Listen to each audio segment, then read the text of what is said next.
everyone. Welcome back to PodP. It's not a podcast, it's people on difficult paths. So, I've been recently reading this book which is named as Blueprint for Success. It's a really beautiful book which talks about how to live a life with a disciplined purpose. Yes, you heard me right, a disciplined purpose. And also, the writer of this book is going to be our guest for today. With experience of 30 years, he has been an army veteran. He has also served as a part of 1999 Kargil War. Not even this. After that, he started his corporate journey and has held very high positions in HR. And later, he decided to move deeper into his purpose and he started his own company as a coach. So yeah, please welcome Major Amit Agarwal, sir.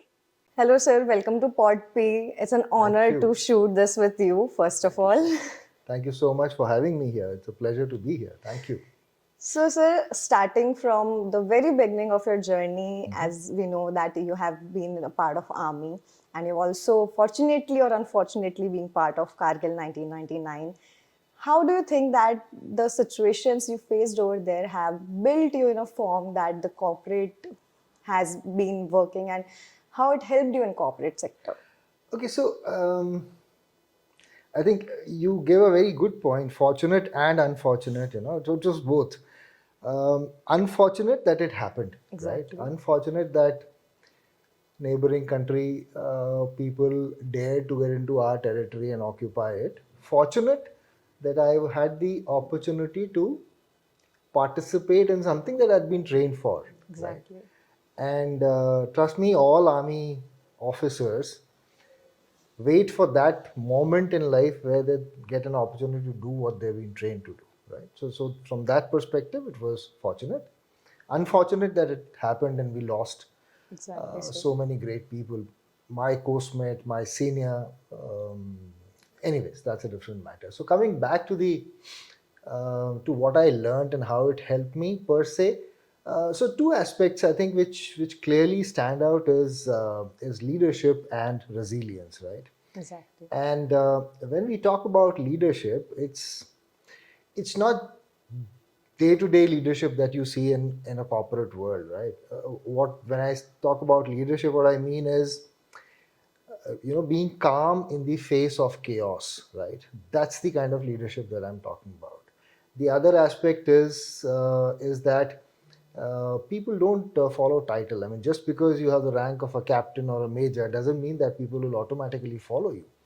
You have to have and you have to show courage to induce people to follow you then, because ultimately you're climbing those icy heights, middle of the night, firing happening all across you, and people are following you, right? Exactly. Now, that kind of leadership can only be born in army and can only happen in army, right? So that's what I learned about leadership. You have to your conduct, right, as a leader should be such that people have trust in you and people follow you, right? Otherwise, it doesn't happen. doesn't And happen. that's true for civil as well, right? Exactly, But sir. we will talk about civil a little differently.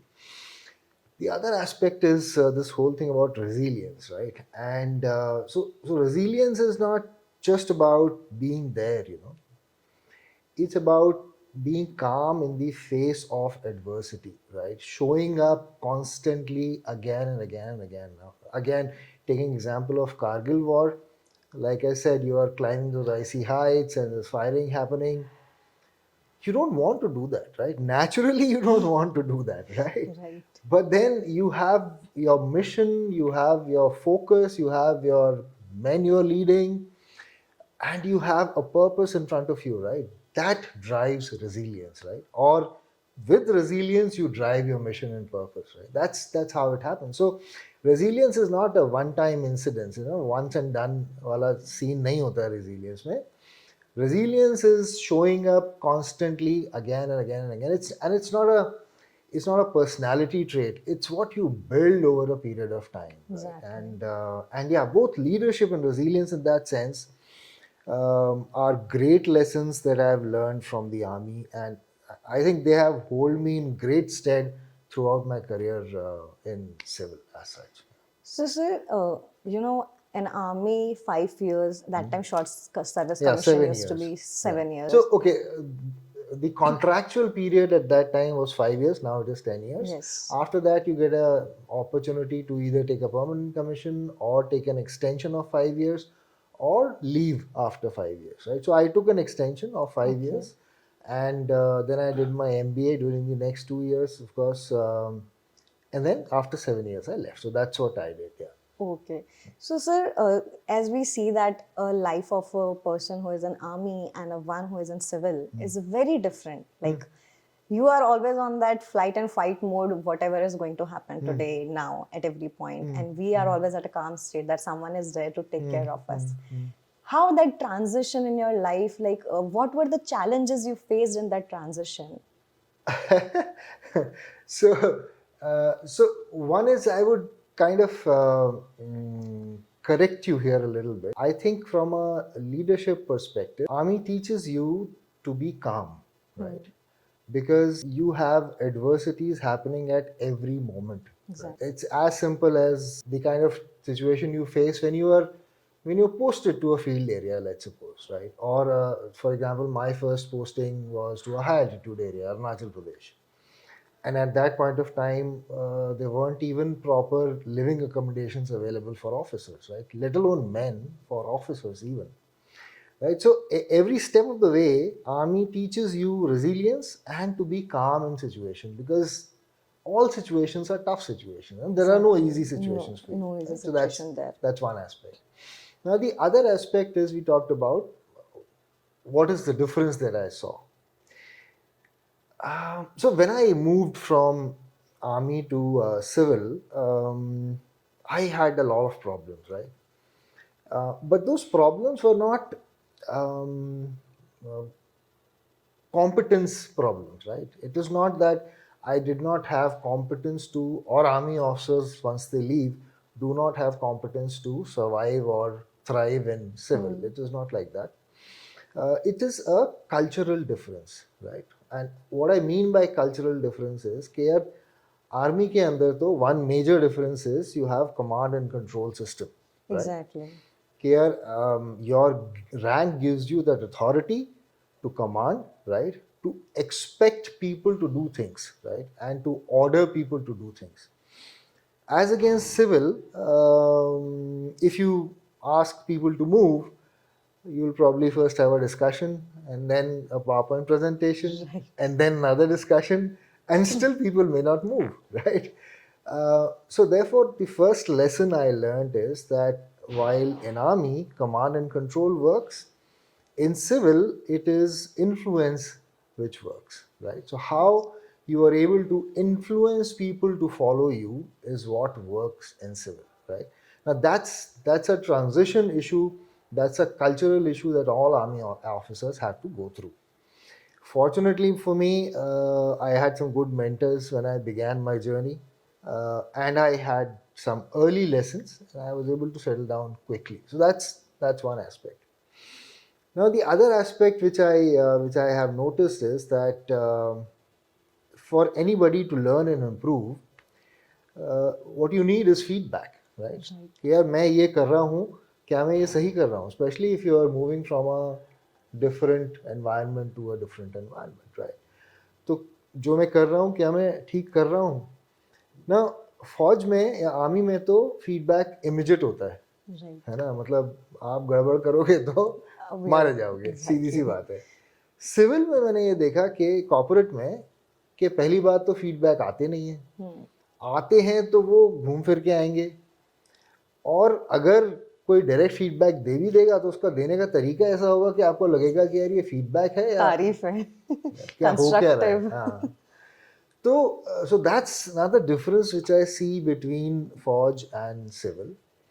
And, and the third aspect is that in Civil, in Forge, we talk about mission, we talk about people, we talk about mission first, so on and so forth. Civil talks a different language, right? You talk about KRAs, KPIs, OKRs, you talk about ROI, stakeholder management, stakeholder. So that is the difference. So if you are able to learn the language quickly and then move on from there, then you are through, right? So what value an army officer brings onto table is a lot of integrity, a lot of people management, leadership skills, and a lot of perseverance, resilience that we talked about, right? Now, these are basic leadership skills, right? And this never gets old, right? Whatever else may come and go, this never gets This never old, gets right? old. So that is what an army also brings on table, and I think we bring immense value, right? And whoever's been able to learn this language has really done excellently well in their civil career. So, sir, just as you said, all these qualities of leadership, resilience, and I think our army training is equipped with so well that they train you in all these factors very easily. And I think it comes from there when you work in that sector. So I think a lot of young generation nowadays believe in short service commissions, and with their jobs, they're working in it. So I want to understand that nowadays, we know that the short service is for 10 years. So I have seen a lot of people when they come back from that journey of army, they're not able to settle in the corporate or in their housing areas. I don't know what it is. Maybe the lot of discipline, and then civilians don't have that discipline life also. And then there you have a routine. Here most of the people don't. Families don't nowadays. There are neutral families. So what are the reasons they are not able to settle down in the corporate and a civil life? So I just told you it's the culture issue, first of all. Broadly, it's that culture issue from a command and control to a more influence, um, telling versus asking, that kind of a cultural difference. So that's one. The second aspect is that, see, the more you remain in a system, the more attuned to you get to that system, right? Exactly. So if you stay in this society for, let's say, 10 years, and you get out of this society, go into any other, you'll find it difficult to settle down, right? Because you're used to the way of working, the way of working of this society. Similarly, for an army officer, after leaving after 10 years, it becomes difficult to understand and attune yourself with the outside world, right? And there are differences. We've understood, Exactly. we've discussed. There are differences. But that's where the magic lies. Right? If you do that, right, then what you're doing is you're understanding a civilian's way of working, plus you have your own value that you bring, kind, courtesy, Exactly. the army, right? So 1 plus 1 obviously is 2, right? So you are 2 competing with a 1, right? Exactly. So obviously that gives you a lot of value, right? So one advice I would give, or a suggestion, and I cannot give advice. So one suggestion that I would give is that once you leave army, what you have to do is have patience for at least 6 months to 1 year, right? Stay calm, observe, understand, learn, right? Stay curious always and every time. That's something which really helped me when I was leaving army. You have to have curiosity 24 by 7, right? Because there's so much for you to learn, right? Exactly. And people teach you, right? And there's a phrase that we use now, that's called reading the room, right? So when you Right. enter a place, you understand who the people are and what is the dynamics happening in between those people, who's carrying the baton, I mean, who's the authority there, that authority listens to whom, right? And who is the behind the curtain authority then, right? And who's the one, who's the villain in the group, right? All of these things you got to understand, right? And you can only understand that if you stay curious, and if you have an open mind and try and learn what is happening around you, right? So that's something that I found very useful. And the other aspect is, don't carry the attitude of the army with you, right? um, I am an officer. You were an officer, now you are a civilian. Exactly. What you carry is the legacy, the values that army, the training that army has given you, but you cannot continue to have the same attitude of an Attitude. officer in civil. You have to change your attitude. you have to become a civilian now, right? Again, and I'm repeating this, with the same values that army has given you, With right? the So same. that's the difference. And if officers are able to do that, I think they're going to do extremely well in civil. Yeah. And I have Exactly. seen, again, I've seen youngsters do extremely well in it. I know some of them who are doing very, very well. Yeah. Great. So it was a very, complete answer wherein how you should be moving forward and what should be your key points to keep in mind when you're changing a field in such way. I think this applies to all the fields initially if you change your sector in any way possible. Moving forward, I believe that you are currently working as a coach, Yes, I am. right? Yeah, yeah, So executive coach it is, right? I'd like to learn a bit from you. What is it and how are you making a difference and helping the youngsters through this? yeah. Okay. So there are three aspects of individual development, and I'm sure you would have heard of. Is one is training, the other is mentoring, and third is coaching. Yeah. Training is one to group, right? When one trainer trains a group of people on a certain aspect. Now that could be a behavioral aspect, it could be skill development, or it could be a competence development as well, right? Exactly. So that's what training is. Now mentoring is when you connect with a senior person who has walked where you're walking today, right? Who understands the rule of the game and therefore is able to give you his or her perspective as to what is the right way moving forward, right? So that's what a mentor does. Mentor is more one-on-one. Now, coaching is a different perspective. Coaching is neither training nor mentoring, right? Coach helps you understand who you are. So, as a coach, I don't tell people, right? I enable people to explore and understand themselves. Right? That's what a coach does. So, from that perspective, what I find, and I usually coach slightly more senior people, right, who have achieved some level of success in life. So what I find is that after having achieved that success of that level of success, people are asking this question, that is this it? अभी ये तो कर लिया, हम जो सोचते थे success है वो तो हमने अचीव कर लिया, अब यहाँ से कहाँ जाना है, क्या करना है? Exactly. So what they're missing in life is the true meaning of success for them, right? So far, success meant having two cars, a nice house, X salary, Y title, so on and so forth. अभी वो सब तो हो गया. अभी क्या करना है? Obviously. So I help people identify their real purpose in life. That's one. Second is, now after a certain point of time, people start feeling lost, right? Lost as in, what am I doing in life, right? So I've to identify their priorities. So I'll give you an example. I was coaching this person a few weeks ago, and he's a very senior guy in a bank. Okay. So I asked him, "What is your priority in life?" Right? So he said, "No, Amit, I think my family is my priority. Clearly, my children are now at the stage where they really need me as their father to guide and to guide their way forward." सो और उससे पहले वाले हफ्ते हमारा जो discussion हुआ था ना, उसमें वो बता रहा था कि कैसे मतलब वो सुबह 9 बजे निकलता है और रात को 10 बजे से पहले तो आता ही नहीं है घर में, और वीकेंड्स में भी कभी कभी ज़्यादातर मीटिंग्स कॉल्स वगैरह चलती रहती हैं. So I asked him, I said, boss, last week you are telling me your schedule, right? Wherein you're busy 9 to 10 in the evening, and most weekends also you're either traveling or you're busy with phone calls or meetings, and you're telling me that your family or your children are your priority. What is happening?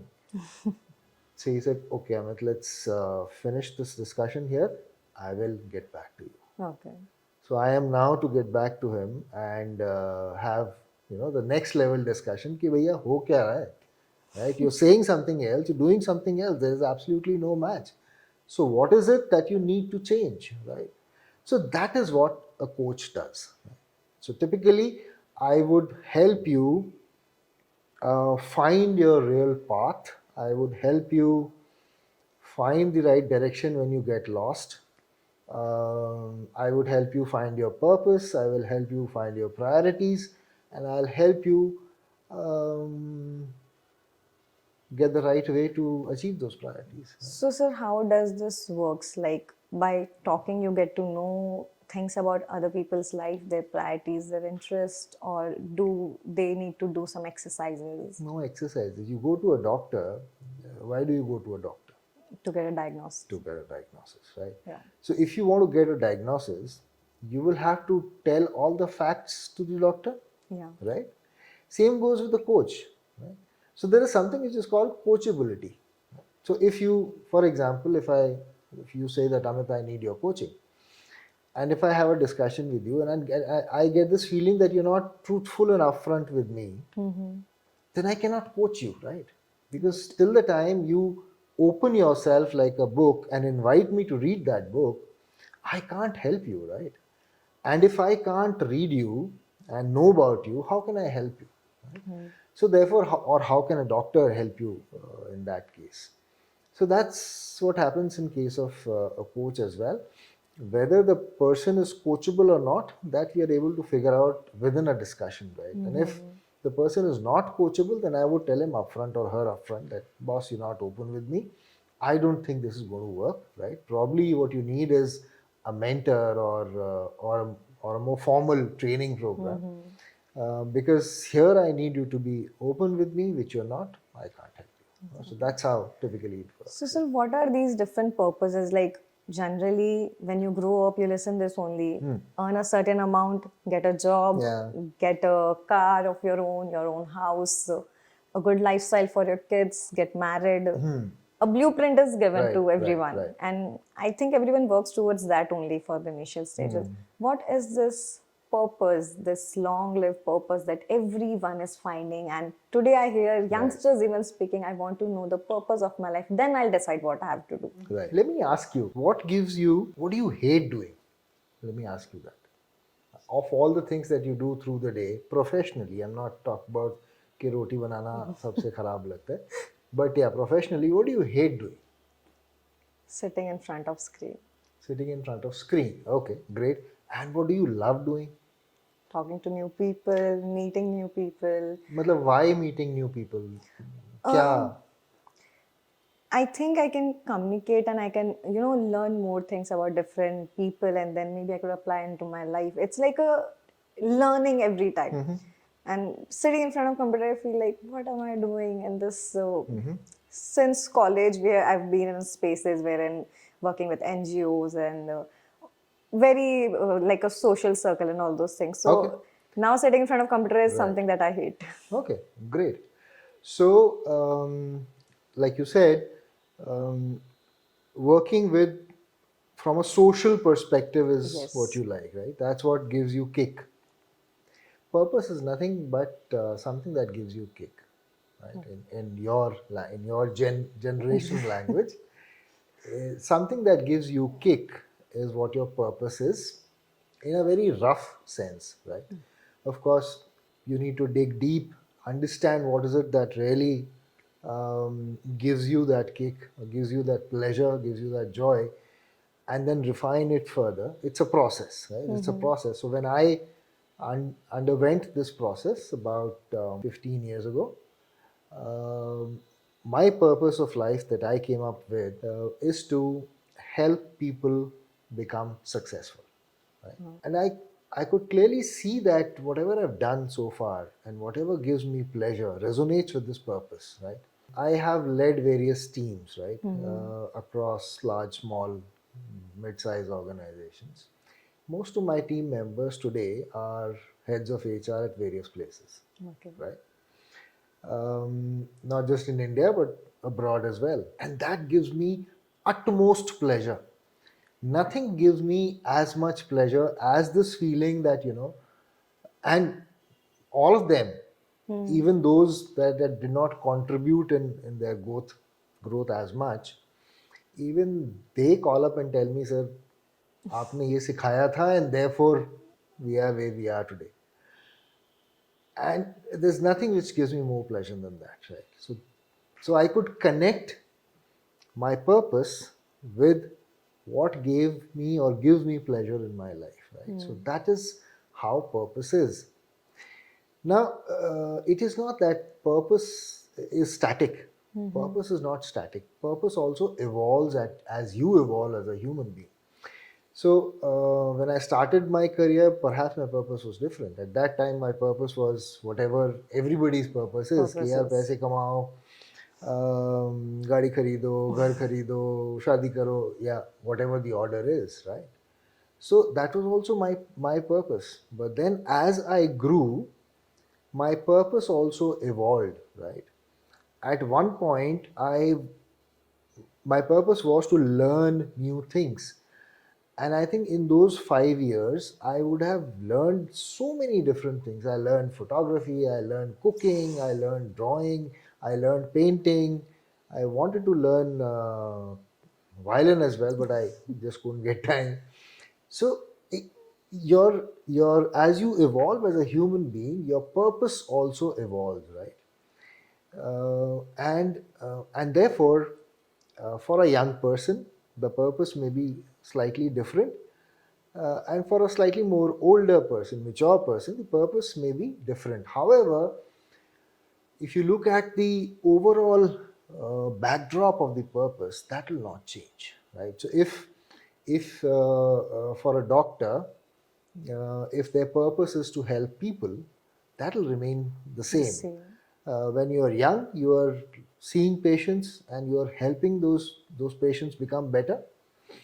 And when you get older, you start mentoring a lot of young doctors, right? You start Exactly. teaching, training, and mentoring a lot of young doctors. But your basic purpose of helping remains the same, right? It's just that how you're doing it changes. So today, if your purpose or what gives you pleasure is the social side of things, tomorrow as you evolve, as you grow older, uh, outwardly it may change, but in the backdrop, this entire social thing will still play a very, very important role. So that's how purpose works and that's how it evolves. It's a purpose in itself is a day-long discussion here. So, So so yeah, so we can right, so that's establish a it. point Yeah, from here that every now and then with your age you evolve, your purpose change, but the essence of it remains the same absolutely, throughout absolutely, your life. absolutely. And can you also say it is really important to find that purpose in your early life so you move forward towards it, or it's like a journey that when you evolve then only you realize that this is your purpose? So you don't find purpose. I would say it's the other way around. Purpose should find you, Okay. right? Now, what it takes for purpose to find you is to have enough openness, enough curiosity, and enough understanding of or self awareness about yourself, right? So that's what it takes. Essentially, what I'm saying is that your purpose will come to you provided you are open enough to welcome that purpose into your life, right? But if you're not open enough, if you're always concentrating on your day to day stuff, your day to day life, कि यार सुबह उठना है, mobile check करना है, meeting में जाना है, मेल्स का जवाब देना है, ऑफिस जाना है, दिन के टास्क पूरे करने हैं, शाम को घर आ जाना है, खाना खाना है, टीवी देखना है, सो जाना। अगर आप वही सब करते रहोगे तो पर्पस आने वाला नहीं है फिर, बिकॉज आपने अपनी खिड़की दरवाजे बंद कर बंद रखे कर हैं। रखे हैं। बट हाँ, अगर आप सुबह उठ के 10 मिनट अपने साथ स्पेंड करते हो, and that's where this whole I love talking about this whole stillness thing, right? So अगर आप 10 मिनट या 15 मिनट लेके अपने से बात करते हो, something that I am very fond of is mindfulness, right? And I go for a walk, morning evening really doesn't matter. And I have seen lot of people, वो या तो कोई ऐसा कुछ रील देख रहे होते हैं मोबाइल पे, या वो लगा के कुछ गाने सुन रहे होते हैं, पॉडकास्ट सुन रहे होते हैं, and to each is own, I have nothing against them. But that is the time for me to connect with myself, right? Because the entire day you're busy with your family, your work, whatever, but that those half an hour, 1 hour is the time when I can connect with myself, I can connect with my body, I can connect with my emotions, I can connect with my mind. That is how you understand, and that is how you create that self awareness, and you allow your purpose to to take birth within you, right? So yeah, that's how it is. I really feel now I need to spend more time with myself. You do. I But mean, so I don't know whether you do or not, but yes, you should, is what I I'm do, saying. but I then also feel it is less. I feel sometimes I need more time to spend with myself because, in one or the other way, the fast life we are in, very fast life, that the reel we are watching also, we want 30 seconds में सब कुछ बता दे. And that generation we are. So I think stillness, bringing it inside you, is very hard because your mind is also has started working on that speed. And the Right. moment you get slow or you're not doing three, four things together, you feel like I'm not doing anything. You feel depressed at that right moment. So I think stillness, as you mentioned, is a big factor which we should bring in to really know ourselves. So coming towards the book you have written, as it says, Blueprint of Success. I would like to know what is this book about, how your journey of writing a book started, and Okay. what is this book for and who can read it? Great. So I talked about my purpose, right? And I told you that my purpose was to help people achieve success, get successful. So with that in mind, there are two, three things that I've always wanted to do, right? But being actively involved in corporate world, you don't get time. So those things were train people, right? To coach people. So that I started doing uh, by virtue of creating an organization which offers this kind of service, right? So that's one aspect. The other thing that I wanted to do is I wanted to help young people, right?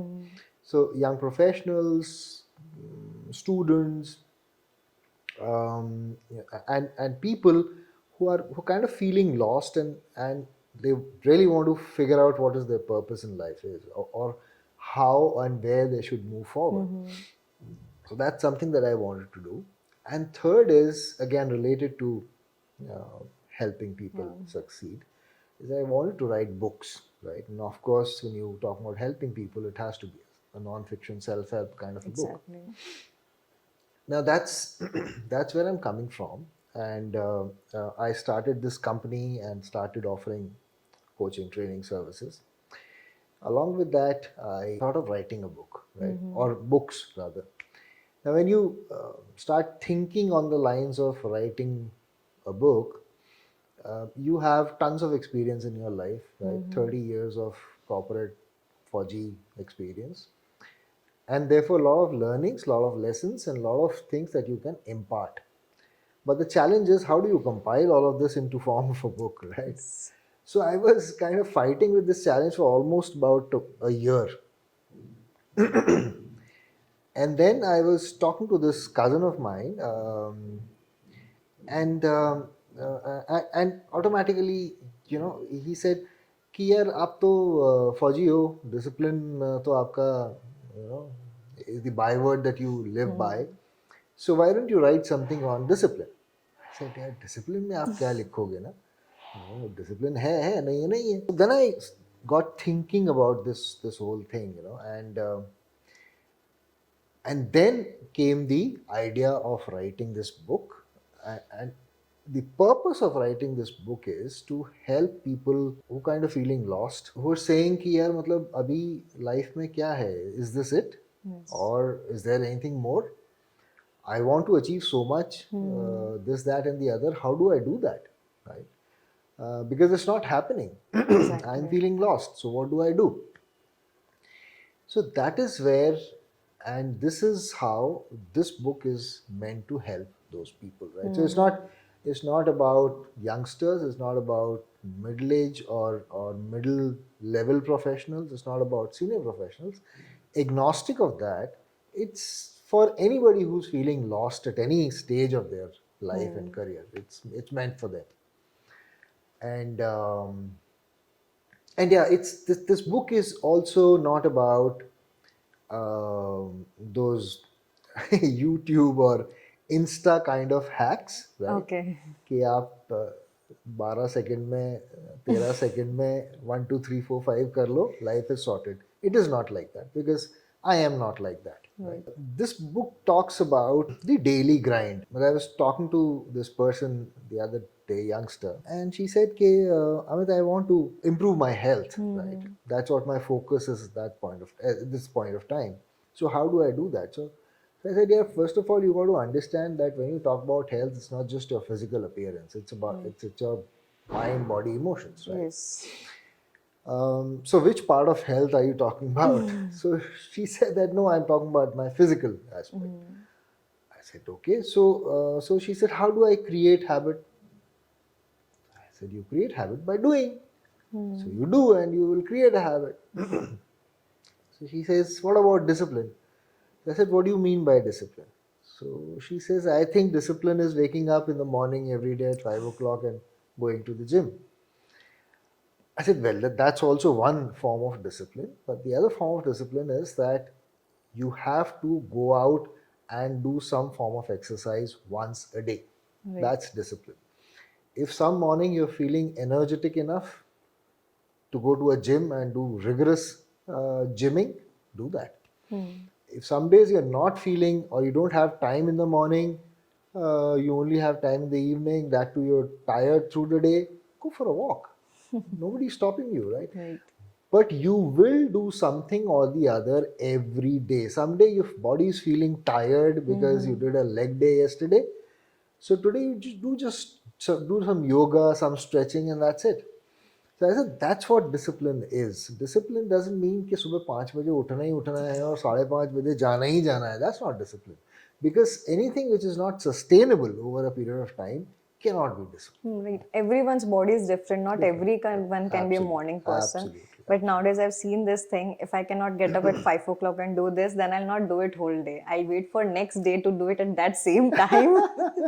So that is one thing Gen Z is moving towards, because I think your definition of discipline is really right, as you have seen it in your ages. And nowadays, people like us and who are younger to me might not know the real definition of discipline in So that definitions ways. always been the same, Sarjana. So definitions don't change. Yes. It is how we perceive those definitions or how we define those definitions which changes, right? So we Exactly. tend to define things as per our own comfort, right? As per our own ease, right? And that's where the problem is, right? Otherwise, definitions have always been there. Whatever holds true, held true 30 years ago, holds true today as Today well, as well. right? So there's certain things which are very universal in nature. Will always stay the same. Always stay. हाँ तो हम बात कर रहे थे stillness की हाँ so Yes, we'll sir. kind of continue with that discussion. So और मैं इसलिए और ज़्यादा करना चाहता हूँ because ये topic बड़ा favorite है मेरा. So when we talk about stillness, generally people think stillness का मतलब होता है silence. They correlate stillness with silence. That's not, to a great extent, that's not true. या उनको लगता है कि stillness के लिए तो फिर वो हिमालय पे जाना पड़ेगा और कहीं एक अच्छी जगह देख के. But that's not what I mean by stillness, because that's not practical and that's not possible. We are living in a world, right? There are various noises in front of us, right? Today we are, I mean, you, me, four of us, three of us are sitting and talking. That's also a noise, right? Right. So the whole point is that we are not talking about noise. We're talking about stillness, and how can you find these moments of stillness in your life, right? Now, one example which I gave is morning when you get up, instead of immediately pouncing on your phone and start checking your email, WhatsApp, Reel, Insta, blah, blah, blah, give yourself those 10-15 minutes where you can kind of sit down with yourself, ask yourself, understand yourself, figure out how to prioritize your day, figure out how to schedule your day, right? That also helps immensely. And the other example as I gave is mindfulness, right? Mindfulness is such a simple activity, yet it is so misunderstood in that sense. People think that you need to meditate and that's how you will be able to practice mindfulness. That's not true. You can practice mindfulness even when you're walking, right? And you're walking, all you need to do is start listening to your body. Start figuring out what's happening to your toes as you walk, to your knees, to your stomach, to your back, to your hands, to your head, right? once you start looking at these things, your thought process will kind of stop, right? And stop is not the wrong, is the wrong word. I would say it would be more concentrated, Conscious in that and moment. yeah, conscious in that sense. And you will listen more to yourself rather than the noise outside of yourself, right? You will not think about 10 things in office, 5 things your wife said or your mother said or your father said.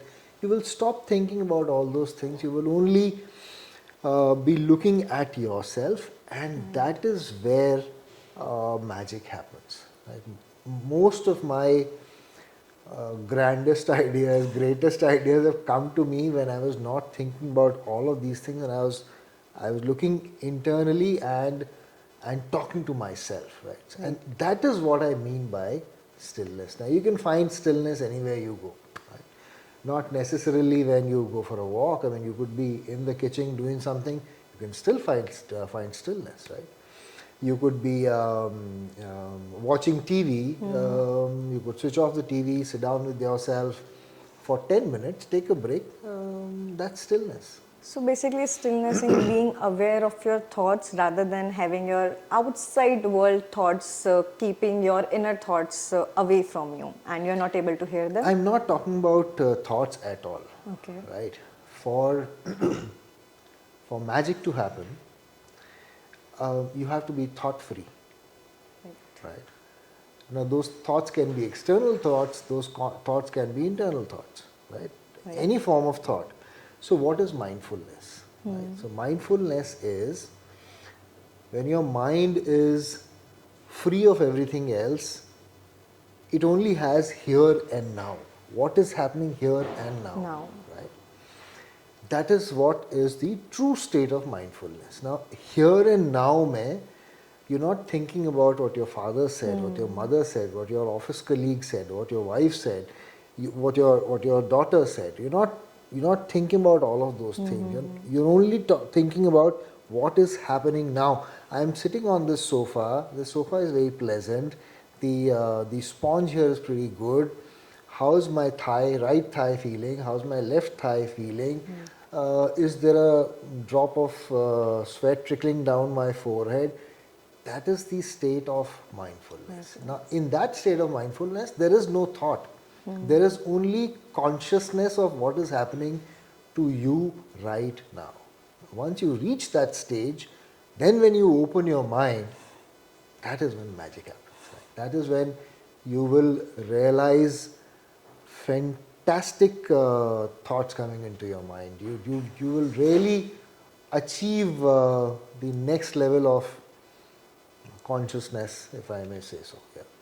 Very That powerful. is really beautiful way of explaining the concept of stillness, because I think many people believe that being in a silent zone where there is no noise near you is stillness. That's not possible in today's world. That's the problem. That's not possible. So, moving forward, sir, I would like you to, you have a lot of experience of 30 years being army and then handling very high positions in HR sector in very prestigious companies. So, what is that advice you would give to now a generation of 23 to 25-year-old kids that will be really helpful in their corporate journey as well finding the real purpose inside them? Okay. Great question, and that is what I would want to do any which way. So I think what is happening today and what I've seen especially with Gen Z today is, so first of all, I think this generation, I mean your generation, has huge amount of focus. Their awareness is fantastic. I mean, if I look at myself at that age, I was a dumb. I was totally dumb. As if I compare myself to youngsters today, right? Today. You all are so aware, right? And also because you have so much of options available around you, right? So, but that's a good thing. And third is that most of the youngsters I meet are very, very clear about what they want to do and how they want to go about it. Not how they want to go about it, but at least what they want in life, right? So these are some great things about people, but some not so great things are I see this generation being in a hurry, right? So what I keep telling people is that, and I've seen a lot of youngsters run after designations and money, right? And I keep telling them, have you ever seen a bamboo? No? So if you want to grow a bamboo plant, you plant a bamboo seed, Right. and then you wait for 3 years. Nothing happens, right? It's only a chuntu, this much of a shoot will come out. But once it comes out, over the next 6 months, it'll grow 10 feet in height. Right? It'll grow very fast and 10 feet in height.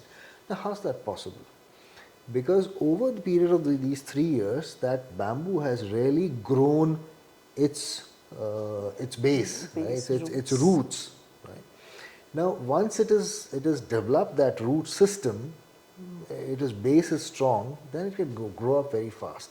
So that is what I keep telling youngsters, guys, you grow your base, your root system to be very, very strong. What it means is that you got to stay in a position, you got to learn, you got to be curious. Each and every day you must learn something new. Instead of just going after positions, I want to be a VP till the time, by the time I reach this age, my salary should be X by the time I reach this age. So that's good. It's good to have aspirations. I'm not saying this is bad.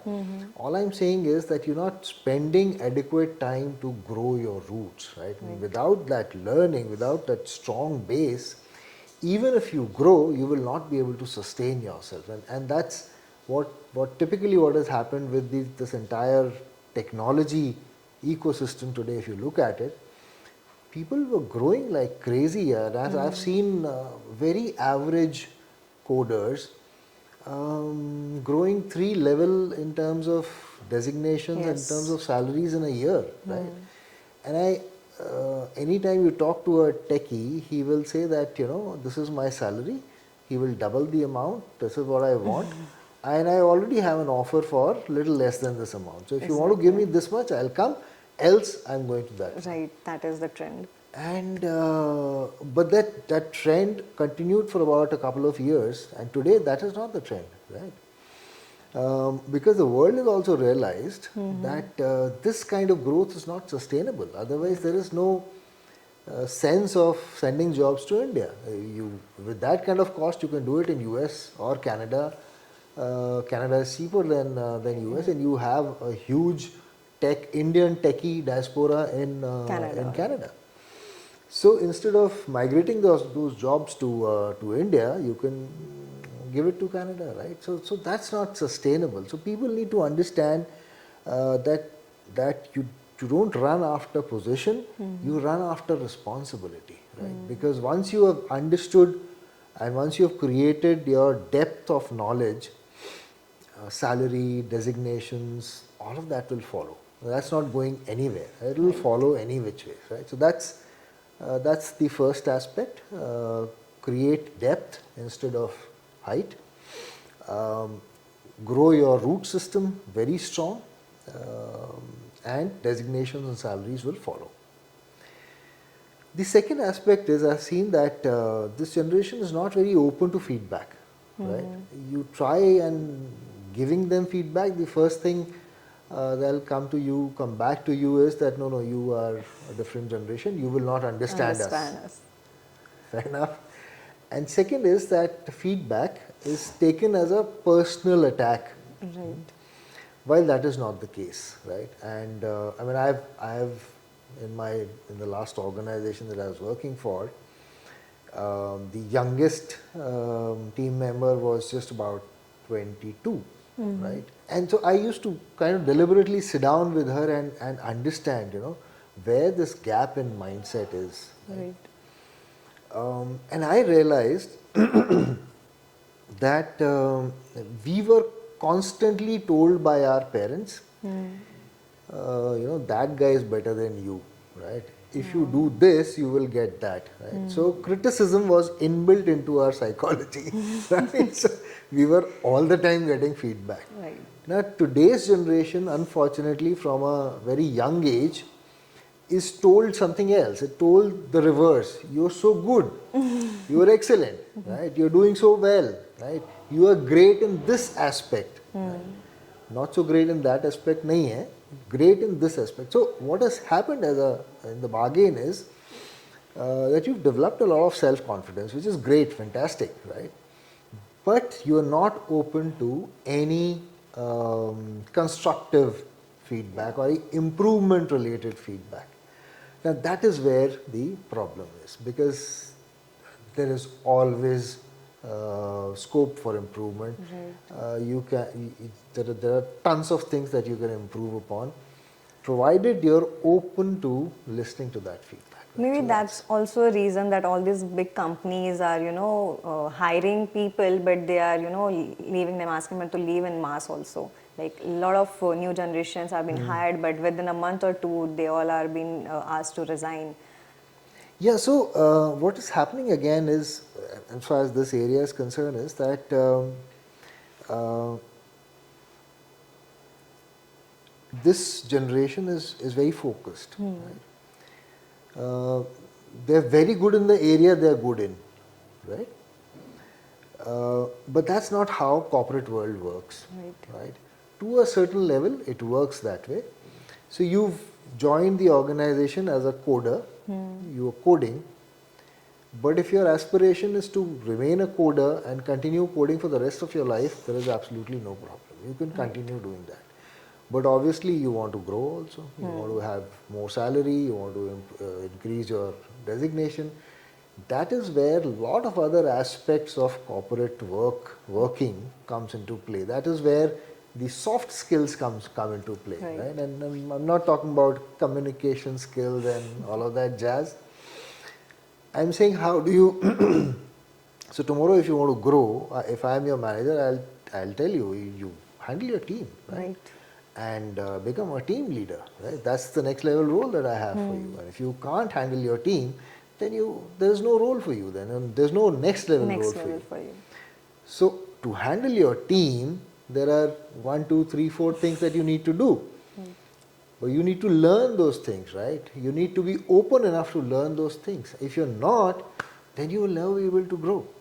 That is where the problem is. Aspirationally, you want to grow, but you don't want to be open enough to develop the other skills required. Sense of taking responsibilities and also developing those soft skills to move further. Yes. Right. Yes. Yes. That was a really great insight into the new generation, sir. And coming towards the end of our podcast, let's do a quick rapid fire round. Sure. Let me have a... Sure, sir. Yeah. So I have a few questions for you and you need to answer what comes first into your mind. Okay. First is Cargill or corporate, which is more political? Corporate. Absolutely. One leadership myth that must be busted. Leaders have all the answers. Leaders don't have all the answers. Yeah. A daily ritual you still follow from army life. Oh. Waking up in the morning? One word that defines success for you. Alignment.